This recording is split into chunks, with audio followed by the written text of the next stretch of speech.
മീഡിയയിലേക്ക് സ്വാഗതം. എൻ്റെ ചാനൽ ആദ്യമായിട്ട് കാണുകയാണെങ്കിൽ സബ്സ്ക്രൈബ് ചെയ്യുക, സപ്പോർട്ട് ചെയ്യുക, നിങ്ങളുടെ വിലയേറിയ അഭിപ്രായങ്ങൾ കമൻറ്റായി രേഖപ്പെടുത്തുക. അപ്പോൾ നമുക്ക് കുടുംബശ്രീ സാധാ സീരിയലിൻ്റെ എപ്പിസോഡിലേക്ക് പോയാലോ. ഇന്നത്തെ എപ്പിസോഡ് എല്ലാവരും കണ്ടു എന്ന് വിശ്വസിക്കുന്നു. നമ്മുടെ ശാലിനിക്ക് ബോധം തെളിയുന്നതും പിന്നെ അതുപോലെ സത്യഭാമ പൈസ കടം വാങ്ങുന്നതും ഇങ്ങനെയൊക്കെയുള്ള കാര്യങ്ങളായിരുന്നു ഇന്നത്തെ എപ്പിസോഡിൽ. നാളത്തെ എപ്പിസോഡിലാണെങ്കിൽ നമ്മുടെ ശ്യാമയും ഇറക്കി വിടുന്ന സീനൊക്കെ ശ്യാമയോട് ഇന്നത്തെ എപ്പിസോഡിൽ തന്നെ പറയുന്നത് നാളെ ഇവിടുന്ന് പോയിക്കോണമെന്ന്.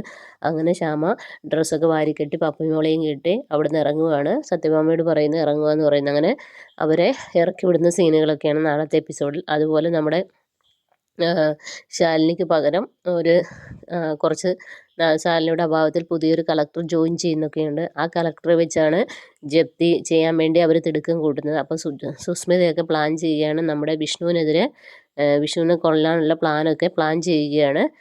അവനെ എങ്ങനെയെങ്കിലും തീർക്കണം. അപ്പോൾ നമ്മുടെ സുസ്മിത പറയുന്നുണ്ട് അവൻ അങ്ങനെയൊന്നും ചാകത്തില്ല, അങ്ങനെയൊന്നും നമുക്ക് അവനൊന്നും ചെയ്യാൻ പറ്റില്ല എന്നുള്ള രീതിയിലൊക്കെ ഇത് ചെയ്യുന്നുണ്ട്. പിന്നെ അങ്ങനെയാണ് എപ്പിസോഡുകൾ കടന്നു പോകുന്നത്. അപ്പം നാളത്തെ എപ്പിസോഡിൽ എന്ന് പറയുന്നത് ജപ്തി ചെയ്യാനായി സർക്കാർ വരികയും ജപ്തിയൊക്കെ ചെയ്യുന്നൊക്കെയുണ്ട്. അപ്പം പെരുവഴിയിലേക്ക് നമ്മുടെ സത്യഭാമയും ഒക്കെ ഇറങ്ങിപ്പോകുന്ന സീനുകളൊക്കെ